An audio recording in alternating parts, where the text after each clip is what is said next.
Hi guys, and thanks for tuning in for yet another episode of Japan Economy News. I'm trying a few new things, as you can probably see. I have a green screen here in the back, and also I made an intro for the series, so I hope that brings some added quality to this series. And also I'm going to add a kind of a section list here, so you can see when I talk about different topics in the episode. So if there's something that you are not interested in, you can just skip that and go to the part that you want to see. So without further delay, let's go into it. So as always, we will start here by looking at the Nikkei index, even though there is very little to see here. Everybody knows how we fell here in the March and February, and since then we have just stagnated and tried to recover, but very little recovery have happened so far. And many have speculated that maybe we are in a bear market rally, which sounds plausible as we have seen the real economy slump and the stocks don't really show the damage that has already been done, and we can't even comprehend how serious the situation actually is. So I wouldn't be too optimistic about stocks, not only in Japan but other countries too, but only time will tell what will happen. So let's go into the first news article. So as always, we are looking from the Nikkei, and we have an article here about additional economic support coming. So first I want to say that the declaration of emergency was supposed to last until 6th of May, and we are right now on 7th of May, and it was declared that they are going to extend the state of emergency until the end of this month. And as the emergency will continue, there has already been propositions of new economic stimulus for businesses. So we will look into that. So here it is said that the new deadline for the state of emergency will continue until 31st, so the end of this month. And because of this additional stimulus, in order for businesses to be able to pay their rent, and also for employment protection, so businesses can keep paying their employees' salaries, are already proposed. And there is still not information what these actions will be in detail. The reason for also this extended state of emergency is the fact that Japan has very little space in its intensive care units. I have already seen reports and heard that when there is a case of coronavirus, many of the hospitals can't take the patients in because they don't have room, or they just don't have the means to treat that patient. So sometimes maybe the patient is in an ambulance and the ambulance is just driving around maybe for 2-3 hours until some hospital decides to take that patient in. If you want to see the situation of ICU beds in Japan, I also have here. This is all in Japanese, but you can see here this is broken down for each prefecture. So this would be Hokkaido prefecture, and this is here ICU beds for every 100,000 population. So Hokkaido would have 4.2 ICU beds for 100,000 citizens. And you can see here that the number hovers about around 5. Let's see, Tokyo.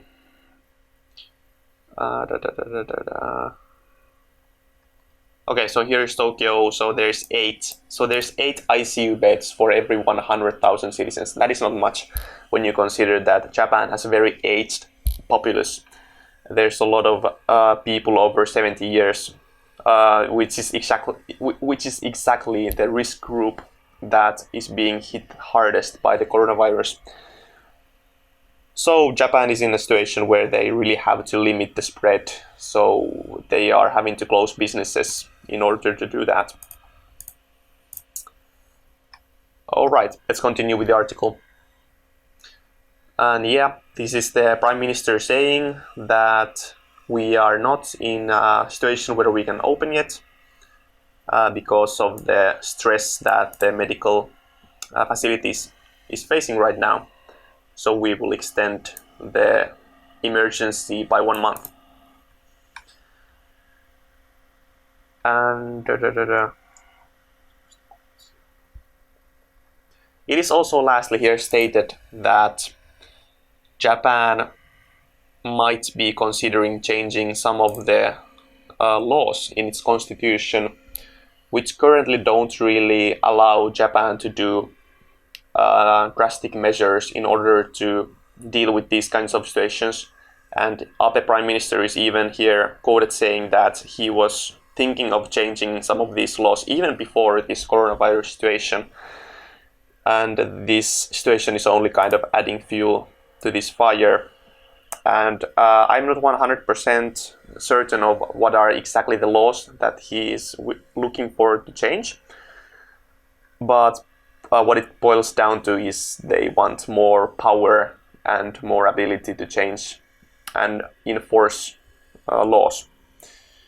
So that is that article. Let's go to the next one.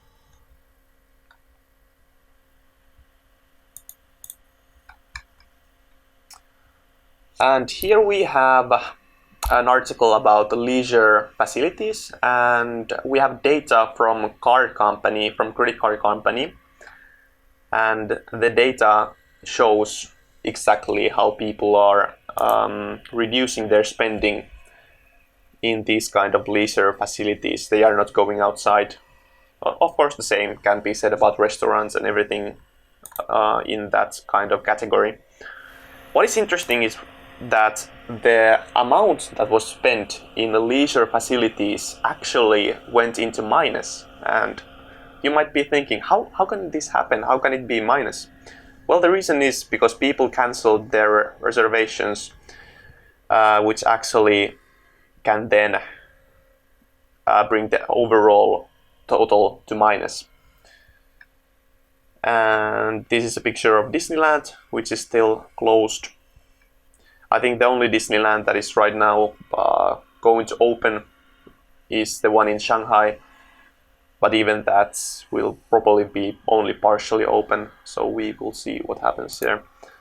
So yeah, the credit card company in question is the Mitsui Sumitomo card, and we actually have that data here, which I'm going to show you right now. This is very interesting. So here we have a comparison to the previous year's months. So here is February, here is March. And the black triangle means minus. So here we can see who are the winners. Here's home center. So it has increased about 17% compared to the last year. This is supermarkets. People are buying a lot of food, of course.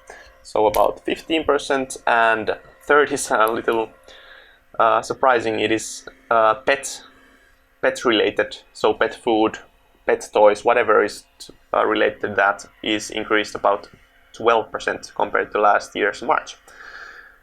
And here we have the biggest losers. So these are all minus. So let's say here's bus industry compared to last year March decreased about 64%. This is of course only the credit card data, so it is not the full truth, but still you can get a picture. And then there is travel agencies had a reduction of about 92%, and the worst one is the leisure facilities with a reduction of about 97.5% compared to last year's March. And that is huge. I don't know how can they keep operating. Of course, because of the government, they can get support, but wow, that is just amazing. Also, what I found interesting in this document was a breakdown of how different age groups are spending their money. And here we have 20-year-olds, 30-year-olds, 40-year-olds. So here, people who are in their 20s, they spend most in pet-related products. This was also, well, not actually surprising when you consider that many people are kind of opting to take a pet instead of having children. And it is the same with 30-year-olds. So they spend the most in pet-related products. And then we have here health products for 20-year-olds. Then the third one is supermarkets, rental car, sport facilities, sport brands, home center, communications, and so on. And I didn't find this document in English, so if you are interested in, you can. I will be adding this in sources, and then you can just take the text and put it into a Google Translator and get a picture of what is said here. So yeah, back to the article I was talking about. It is just listing here all the industries that are being worst hit by the coronavirus. As I just said, travel agencies, cruising industry, ferries, also airlines. These are being hit the hardest. And also izakaya, which is a Japanese type of restaurant. It's where you go to have a drink and eat some food. Bars, nightclubs, movie theaters. These have been said to have about 90% reduction in their revenue, and that is huge. And the winners, also what I didn't say, was game industries. Game industries, toy industries are having about 70% increase, as you could imagine, as people spend most of their time indoors. So that was interesting to see how people are spending their money. Let's go to the next one. This article is about additional support to small and middle-sized enterprises. And what they are doing is they are creating a new fund, a public-private fund, that is said here to be about 10 billion US dollars. It is a very rough estimate, so you can look the actual amount if you want. And so this is a fund of about $10 billion, and it is proposed because not all of these businesses can be saved by bank loans, because of course the banks don't want to give credit to somebody that they think is going to go bankrupt. So this is kind of the last lifeline to many businesses. So here the tip of the pyramid is for big businesses. So these are businesses like Sony, Hitachi, all the big ones. The allocation for these is said here to be around 1 billion US dollars. Next we have a bigger portion, and this is small and medium-sized enterprises with an overall allocation of about $10 billion said here. And the loans that are in this program is said to be zero interest. And also there is a grant of 20,000 US dollars max. So this is something that you don't have to pay back. So one businesses can get the maximum amount of about 20,000 US dollars. And then lastly, we have small scale businesses. So this is under 20 employees. And the same here is also they can have zero rate interest loans, and they can have a maximum amount of $10,000 grant for one business. It is also said here that they are excluding businesses that had evident troubles even before this corona shock. So businesses that would have been going bankrupt anyway. So they don't want to feed zombies, if you will. But I think it is very difficult to decide businesses that actually have a chance to survive after the corona shock, because nobody will know how long it will last and what the economy is going to look like afterwards. But they still claim that they are going to exclude the so-called zombies, which I think the most businesses actually are anyway, but we can argue about that later. And also the organization that is going to be distributing these loans or grants is REVIC. And if you haven't heard of REVIC, and I wouldn't blame you, it is an acronym for Regional Economy Vitalization Corporation of Japan. And it is a public-private organization, so it gets some of its funds from private organizations and most from the government. So that is that article. Let's go to the next one. Also continuing with the same kind of theme, here is what the Tokyo metropolis is doing to help businesses. And as we now have an additional 1 month of emergency, Tokyo is offering a cooperation grant. I don't know what's the best way to translate this. Basically, if you cooperate by keeping your business closed, you will get a grant, so you don't have to pay this back. It is kind of a support money for you. One business can get about 500,000 yen, about $5,000 would be the equal amount. And it is also said here that if you have many business offices or stores, then you can get about $10,000. And right now only Tokyo is planning to do this, but it is said here that also Kanagawa Prefecture is thinking about the same kind of actions. But then there are many local municipalities that don't have the funds to do this kind of support for businesses. So maybe they will ask the government for more funds. It is written here. And this is actually the second round of this kind of cooperation grants. We already had one. And this second one is for all businesses that cooperate during the month of May. So until the 31st of May, if they keep their businesses closed, then they can apply for this grant. It is also said here that there has been discussion about providing businesses for rent. So basically, businesses that are struggling to pay rent could be getting this from the government, but there is still no decision for this. They are actually trying to decide which kind of businesses are eligible to getting this kind of rent assistance and how much should they get. So the first round was about $960 million US, and they are thinking the round 2 will be about the same.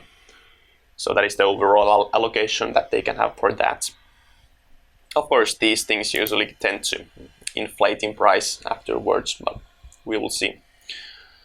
So a lot is being done to support businesses, and whether or not government intervening in this way is a good idea, I will leave for you to decide. I don't think it solves anything in the long term, and only kind of delays a healthy recovery for economy, because sometimes bankruptcy is the only way to have a kind of a clean slate and a chance for more robust growth later on. But I understand the stress that people are under, so it is no wonder that people want to help them. Let's go to the next one. And this is something the government is planning to do to stimulate the spending. Actually, it is supposed to only start after this coronavirus shock is over. This is something the government is now calling go-to campaign. So basically, they are giving money for people to go to different tourist locations or go to restaurants or concerts or whatever stimulates spending. So it is kind of weird that the government is already creating and thinking about these kind of programs, even though we are still in the middle of the coronavirus crisis and there are more important matters to take care of right now, which is the reason this program is facing a lot of criticism. But still, let's look into it and see what the government is planning to do. So here it is said that you can actually reserve a vacation or a restaurant in advance and get a kind of a coupon, which can then be used to reduce the overall amount of your trip or your restaurant bill. So right now the overall allocation for this go-to campaign is about $16 billion. So this is all supposed to help stimulate spending. It is also written here that there's even an idea to give people 50% discount for domestic travel. So it is very interesting to see government subsidizing these kinds of industries and people's vacations.